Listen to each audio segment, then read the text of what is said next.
can සහ could. වර්තමාන කාලේ නම් අපිට can කියලා ලේසියෙන් පාවිච්චි කරන්න පුළුවන්. අතීත කාලේ නම් could. ඒත් අනාගත කාලේ වෙනුවෙන් අපි මොකද්ද පාවිච්චි කරන්නේ? මම දන්නවා ඔයාලා can could කියන ඉංග්‍රීසි පාඩම ලේසියෙන් ගොඩාක් වෙලාවට ඉගෙනගෙන ඇති.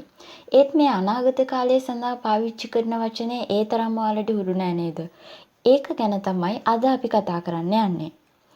වර්තමානයේ ඔයාලට හරි තව කාට හරි පුළුවන් දෙයක් ගැන යම්කිසි හැකියාවක් ගැන අපි කතා කරනවා නම් අපි ලේසියෙන්ම can කියලා පාවිච්චි කරනවා. අතීත කාලයේ ඔයාගේ හරි තව කෙනෙක්ගේ හරි හැකියාවක් ගැන තිබුණු හැකියාවක් ගැන කතා කරද්දී අපි could කියලා පාවිච්චි කරනවා.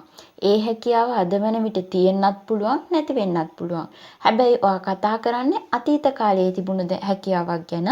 ඒ වෙනුවෙන් ඔයාට පාවිච්චි කරන්න පුළුවන් could කියන වචනය.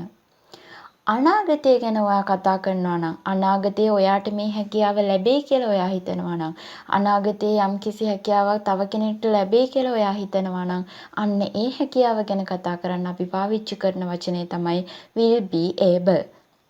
අපි මේක වාක්‍ය තුනකින් ඉගෙන ගන්න බලමු. මම මෙතන වාක්‍ය තුනක් ඔයාලට දීලා තියෙනවා. පළවෙනි වාක්‍යය තමයි he can speak in English. ඔහුට ඉංග්‍රීසියෙන් කතා කරන්න පුළුවන්. ඒක ඔහුගේ වර්තමාන හැකියාවක්. මේ දැන් තමයි මේ හැකියාව ඔහුට තියෙන්නේ. අපි කතා කරන්නේ වර්තමාන පසුබිම. එහෙනම් ඔයාට පාවිච්චි කරන්න වෙන්නේ can කියලා. දෙවෙනි වාක්‍යය තමයි when he was in grade 3 he could speak in English.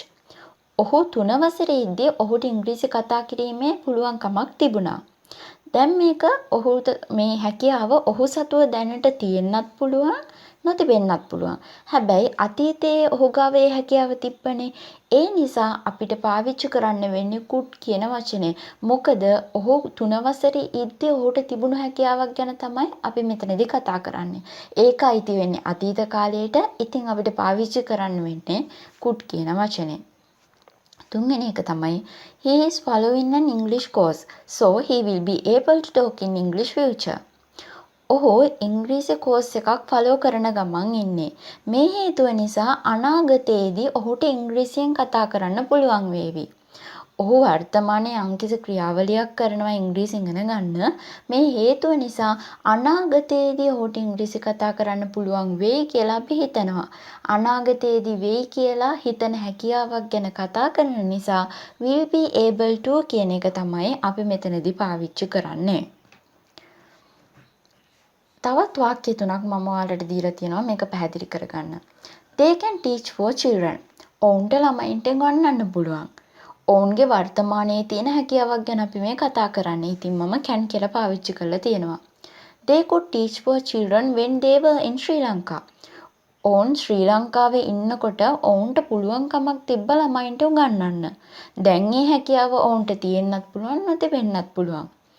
හැබැයි ඒක ඔවුන්ට අතීතයේ තිබ්බ හැකියාවක් නිසා could කියලා පාවිච්චි කරලා තියෙනවා.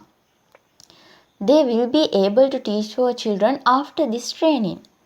මේ පුහුණු වීමෙන් පසු ඔවුන්ට පුළුවන් වේවි ළමයින්ට උගන්වන්න. අනාගතයේදී ඔවුන් සතුව මේ හැකියාව තියේවි. ඔවුන්ට මේ හැකියාව ලැබේවි කියලා හිතලා අපි will be able to පාවිච්චි කරලා තියෙනවා. අපි දැන් බලමු මේ තුනේම නෙගටිව් ෆෝම් එක මොකක්ද කියලා. can කියන එක cannot කියලා අපි පාවිච්චි කරනවා. ඒ නෙගටිව් ෆෝම් එක ෂෝට් කරලා can't කියලා පාවිච්චි කරනවා. could කියන එකේ නෙගටිව් ෆෝම් එක තමයි could not. ඒකේ ෂෝට් ෆෝම් එක couldn't. will be able කියන එකේ නෙගටිව් ෆෝම් එක තමයි will be unable කියලා අපි පාවිච්චි කරන්නේ. දැන් මම මෙතන red වලින් highlight කරලා තිනවා can't, couldn't, will be, unable. cannot, could not කියන ඒවාට වඩා අපි පාවිච්චි කරන්නේ වාක්‍ය නිර්මාණය කිරීමේදී can't, couldn't කියන short form.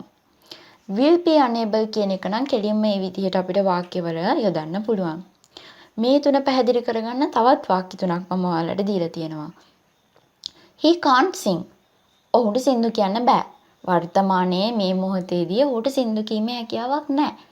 මේ කාලය තුල ඔහුට සින්දු කීමේ හැකියාවක් නැති නිසා ඒ වර්තමාන හැකියාවක් ගැන කතා කිරීමක් නිසා අපි can't කියලා පාවිච්චි කරලා තියෙනවා.